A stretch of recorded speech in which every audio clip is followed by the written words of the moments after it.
"You must have lost your way," were the chilling words Marla uttered, her voice laced with faux concern as I found myself unable to enter my own home, my key futile against the new locks. I stood frozen on the porch, disbelief and anger brewing inside me as I stared at the smug expression on my mother-in-law's face.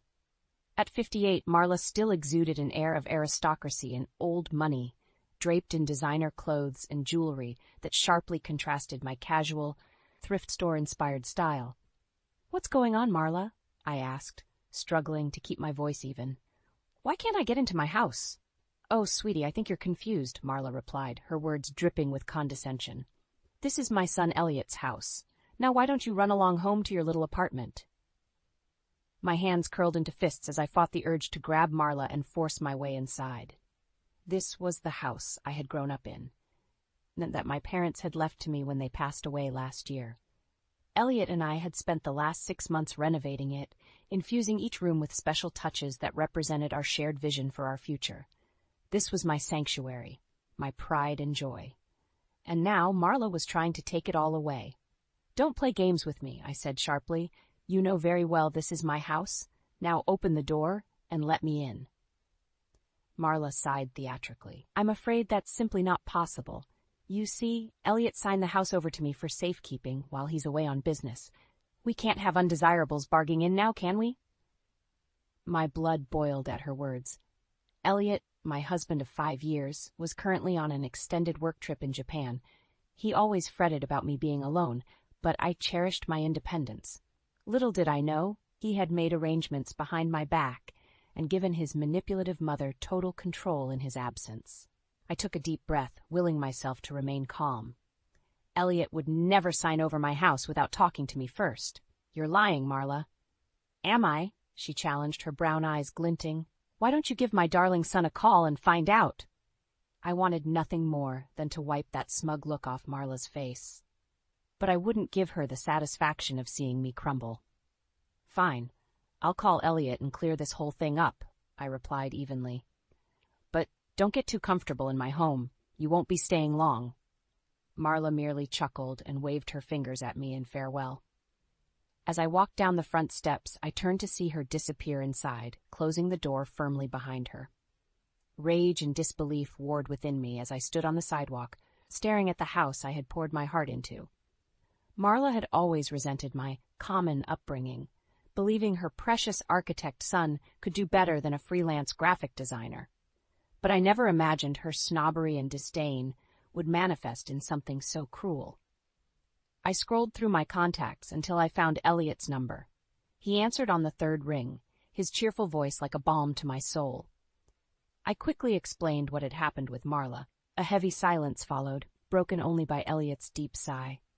"Corinne, there's something I have to tell you." "I can't believe you would do this to me," I said, my voice trembling as I paced the small confines of my studio apartment. On the video call, Elliot looked back at me helplessly. "I'm so sorry, Corinne. I never meant for it to happen this way. My mother ambushed me with the paperwork just as I was leaving for the airport. She claimed it was just a temporary measure for emergencies. I didn't realize she had other plans." I raked my fingers through my hair in frustration. "Your mother has always hated me. How could you think giving her any control over my house was a good idea?" "You're right. I messed up," Elliot admitted. "I let my mother manipulate me, and you're paying the price." I sighed, my anger dissipating. I knew Marla's conniving ways all too well. "Well, it's done now. We need to focus on getting my house back." "I'll be home as soon as I can. We'll sort this out, I promise," Elliot replied. We said our goodbyes, and I sank down onto my lumpy mattress, wondering how I had gone from renovating my childhood home to being effectively homeless in just one day. Over the next few days, I settled into a routine. Each morning, I stopped by the house, knocking loudly despite knowing Marla wouldn't let me in. I needed her to know I wasn't going anywhere. Afternoons were spent at coffee shops, using their Wi-Fi to work on freelance design projects.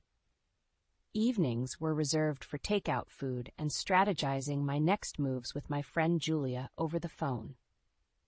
Nearly a week had passed when I returned to the house one morning to find the front door unexpectedly ajar. I entered cautiously, surprised by the drastic changes that had already taken place. The beautiful pottery and artwork I had proudly displayed were gone, replaced by garish paintings I recognized from Marla's previous home. My cozy, bohemian furnishings had disappeared, swapped for stiff, antique pieces that exuded cold formality. "Hello, dear, I hope you like what I've done with the place." Marla's falsely sweet voice rang out as she sashayed into the room. I bit my tongue to stop myself from screaming at her. "Didn't take you long to make yourself at home," I said bitterly. "Well, it is my home now," Marla replied snidely. "Anyway, I'm hosting the Ladies' Society tea here tomorrow. I assume you can show yourself out?" I stood there fuming as she prattled on about plans for redecorating the kitchen and removing the flower garden I had painstakingly nurtured. It was clear she intended to erase any trace of me from this house, from my colorful tiles in the bathroom to the secret hideout Elliot and I had built as kids. "Just remember, this isn't over," I told Marla as I left, catching a glimpse of her scowling before the door slammed shut behind me. As I walked back to my car, I took some deep breaths, trying to regain my composure. I knew Marla's scheme was only beginning, and I would need to be strategic and resilient to survive this battle. But as I caught sight of my childhood home one last time, I made a vow. One way or another, I was taking back what was mine. The next few weeks were agonizing. Marla's presence seemed to infest every aspect of my life, no matter how hard I tried to avoid her. She hijacked the weekly neighborhood potluck, critiquing my common potato salad recipe and insisting on upscale catering instead. When I volunteered at the community garden, she was suddenly everywhere, gossiping loudly about my unladylike appearance. At the grocery store one day, I overheard her telling the cashier about Elliot's gold-digging wife who married him for his money. I had to stop myself from dumping my cart of items over her primly styled hair.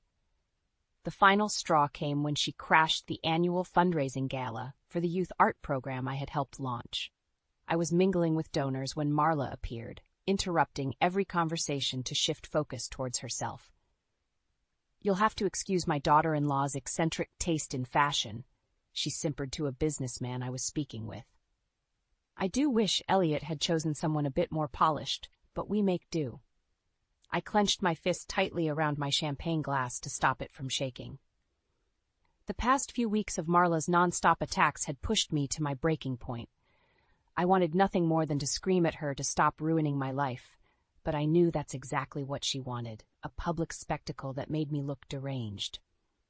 So I quietly excused myself from the conversation and slipped outside, taking deep breaths of the cool night air.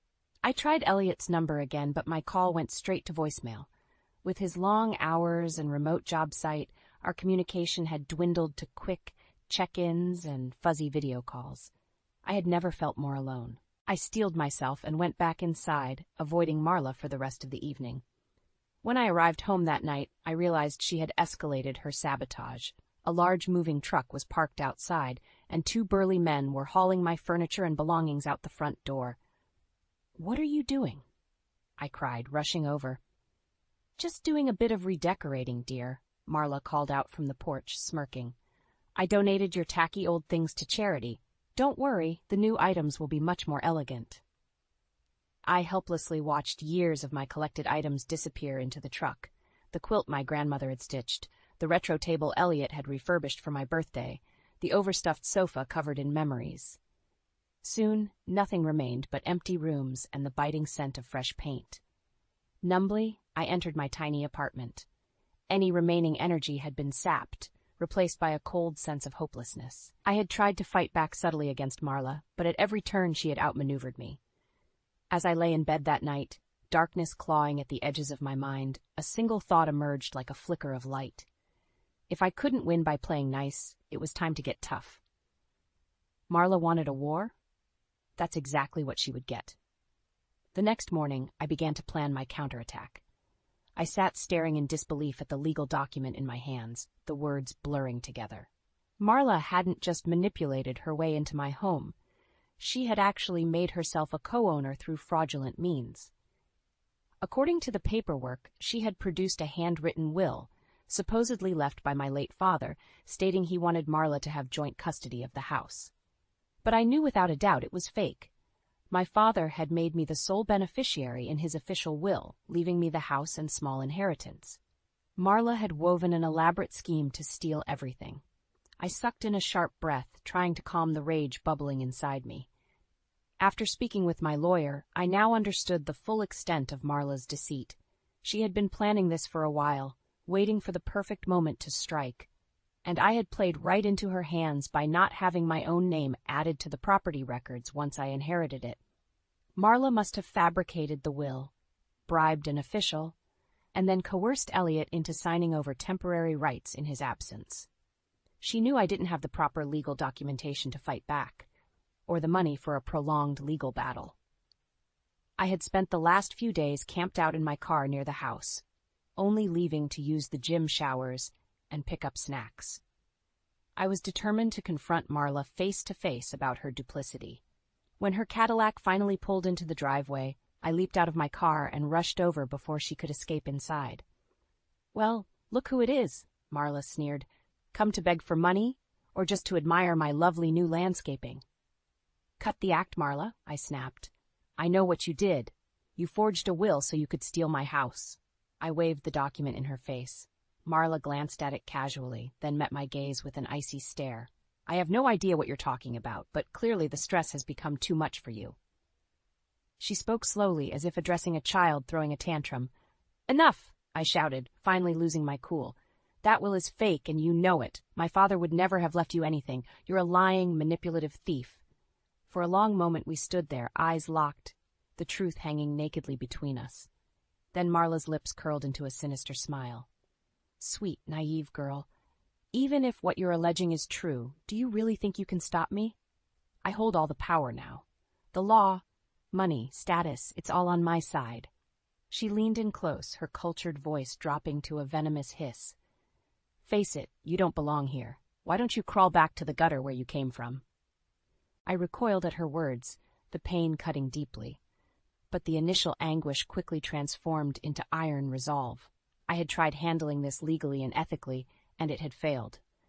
Now it was time for a new strategy, no matter how extreme. Marla seemed to sense the shift in me. For the first time, a shadow of uncertainty flickered across her face. I gave her a thin smile. "You're right about one thing, Marla. You've held all the power until now, but that ends today." I turned and walked away, leaving her standing agape on the sidewalk. I had a lot of planning to do and nothing to lose. The time had come for war. Over the next few weeks, I became consumed with gathering evidence against Marla. I knew I needed hard proof of her deceit if I had any hope of reclaiming my house legally. I started with the fake will, working with a lawyer friend to analyze the document. We discovered anomalies. The wrong type of paper, a font that didn't exist when my father was alive. It was enough to cast serious doubts about its authenticity. Next, I reached out to my father's old business partner, someone I knew Marla had been cozying up to for years. After some persuasion, he finally admitted she had asked him to act as a witness and verify the will. The final piece fell into place. I also began trailing Marla, documenting her activities and conversations. Most days she flitted aimlessly around town, a bored socialite looking to stir up drama. But she seemed to have a weekly appointment that piqued my interest, a visit to a rundown apartment building on the edge of town. One overcast Tuesday, I followed Marla's Cadillac to the familiar spot and watched her disappear inside. A few minutes later she emerged looking worried, accompanied by a squat, nervous-looking man I recognized as the town clerk. After exchanging whispered words and passing a thick envelope, they quickly parted ways. My mind raced with possibilities. Blackmail? Bribery? Either way, this man clearly knew secrets that could threaten Marla's polished veneer. Over the next few weeks, I continued tailing Marla, compiling a detailed record of her activities and odd meetings. Her mask of aristocracy and moral superiority had slipped, revealing deceit and corruption. I wanted it all exposed. The final piece fell into place when I convinced the nervous clerk to meet me one night for drinks. A few rounds later, his lips started to loosen, confessing how Marla had paid him handsomely over the years to conveniently lose certain records and speed along questionable documents. Armed with this arsenal of evidence, I requested an emergency hearing with the judge overseeing my house dispute. My lawyer and I laid out the paper trail of fraud and deception Marla had perpetrated to gain control. After reviewing the proof, the judge agreed to freeze all actions relating to the property's ownership until a full investigation could be completed. For the first time in months, I felt empowered again. The law had failed me before, but now justice finally seemed within reach. Marla must have realized her scheme was unraveling. She became a ghost, her usual swarm of social activity ceasing. No more smug morning jogs past my car. No more popping into restaurants to loudly discuss her summer plans for my home improvements. But her disappearance didn't fool me. I knew this temporary retreat was just the quiet before the storm, a chance for her to strategize how she could regain the upper hand. Well, I was done being strategic. Marla wanted an all-out war, I would give her one. And this time, only one of us was walking away victorious. The day of the showdown arrived. Armed with my evidence, I marched up to the front door of my house, ready to confront Marla for the last time. Before I could knock, the door swung open abruptly. Marla stood there scowling, clearly perturbed that I had caught her off guard. "What do you want now?" she snapped. "We need to talk," I replied evenly. "May I come in?" Marla hesitated before reluctantly stepping aside. I crossed the threshold, my emotions swirling as I stood in the home that had been stolen from me. Nothing looked familiar anymore. My bohemian decor had been replaced by gaudy antiques and impersonal minimalism. But underneath Marla's superficial touches, the heart and bones of the home remained. The flow of the rooms my mother had designed, the creaks in the floorboards my father had never fixed. I took a deep breath. "I know what you did, Marla. The will was fake. You bribed the clerk. You have no legal right to my house." Marla scoffed. "You have no proof of these ridiculous allegations. I'm growing very tired of your harassment." I held her icy gaze unflinchingly. "Actually, I have plenty of proof. Sworn statements exposing your lies, records of your shady dealings. I know enough to destroy your facade of respectability." Marla's defiant expression wavered slightly. I pressed my advantage. "It's over. Your schemes stop now. Vacate my home immediately, or I take this evidence to court and ensure you face charges." Heavy silence descended as Marla stared at me stone-faced. For a moment I thought she might actually acquiesce. Then her lips curled into a sneer. "Do you think a few pieces of paper can scare me? I built an empire while you still clung to your parents' apron strings. No one will believe the delusional ramblings of a petty little—" "Mom, stop." We both turned in shock at the newcomer's voice. Elliot stood in the doorway, suitcase in hand, his face etched with grief and disappointment. Marla's haughty demeanor instantly melted. "Elliot, you're home early." She scurried over, attempting an embrace. He held up a hand. "I heard enough, Mom. Corinne told me everything. How could you betray me like this?" "She's lying." Marla shrieked, pointing a manicured finger my way. "I'm the victim here. This vindictive girl has done nothing but spew vicious untruths since the day you married her." "No more lies," Elliot thundered. "I made excuses for you my whole life, but I won't let you hurt my family anymore." He moved to stand by my side, slipping his hand into mine. Marla gaped at him in disbelief. "Darling, please, be reasonable," she implored, her voice cracking. "I'm done being reasonable," Elliot replied wearily. "This ends today. Vacate Corinne's home now, and never bother us again." Marla stared wildly between us, the madness clear in her eyes. For a moment I thought she might lash out physically in a final desperate act, but Elliot's stoic presence kept her contained. Finally, her shoulders slumped in defeat. Without another word, she shoved past us and disappeared into the guest room, emerging minutes later with 2 hastily packed suitcases. Elliot kept his eyes trained on the floor as his mother paused next to him, waiting for some show of affection, forgiveness, anything. But he remained stony and silent. The click of her heels faded as Marla retreated down the walk. I watched through the window as her Cadillac glided away, disappearing around the corner, perhaps for the last time. In the weeks following Marla's eviction, Elliot and I worked non-stop to reclaim the house. We boxed up her garish furnishings and listed them for sale, using the money to restore the cozy bohemian aesthetic I had lovingly created.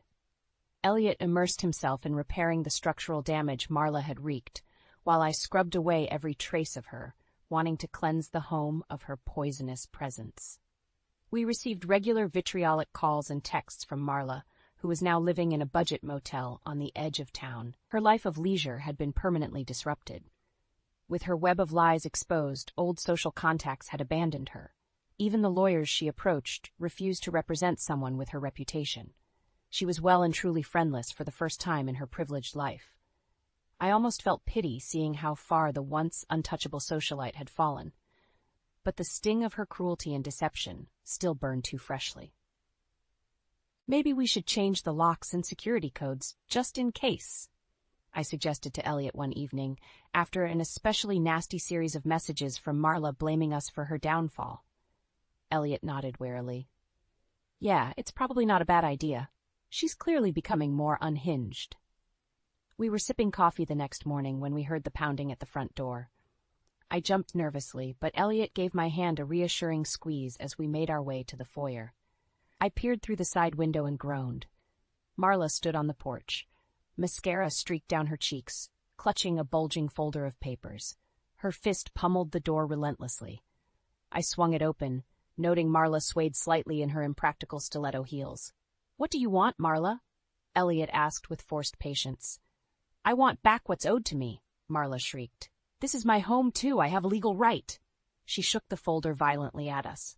I stifled a bitter laugh. "Still clinging to the lies, Marla? That forged will didn't work before. It won't work now." Marla's bloodshot eyes narrowed. "Oh, this has nothing to do with the will. I'm referring to my claim as co-signer on this property's mortgage." She flashed a smug grin as Elliot and I exchanged stunned looks. In all the drama, we had overlooked this crucial financial detail. Sensing our realization, Marla cackled. "You didn't actually think I'd hand over my main leverage so foolishly, did you? As long as I'm tied to that mortgage, I have a path back in. So I suggest, no need. The mortgage has been paid off." Elliot's calm words cut through Marla's tirade. Her face went slack. What are you talking about?" she stammered. "I liquidated my inheritance and paid off the entire mortgage 2 days ago," Elliot explained, crossing his arms.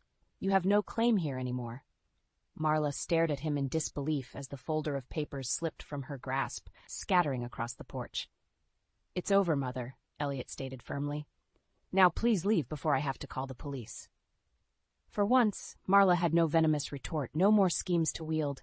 She backed away silently, teetering on her heels as she retreated to her weathered car. Elliot slipped his arm around me as we watched her go. I leaned my head on his shoulder, feeling the sunlight wash over us, bathing everything in hopeful clarity. Perhaps this drawn-out war was finally nearing its end.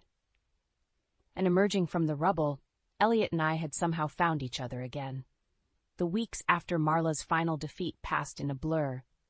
Elliot and I threw ourselves into restoring normalcy, filling the rooms with love and light once more.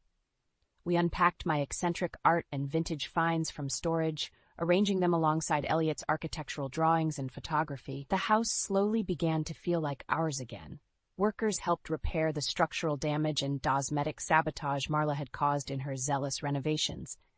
Elliot redesigned parts of the space to be more accessible for any future children we hope to have. Meanwhile, I returned to pursuing my freelance graphic design work, setting up a small home studio. It felt healing to nurture my own passion again.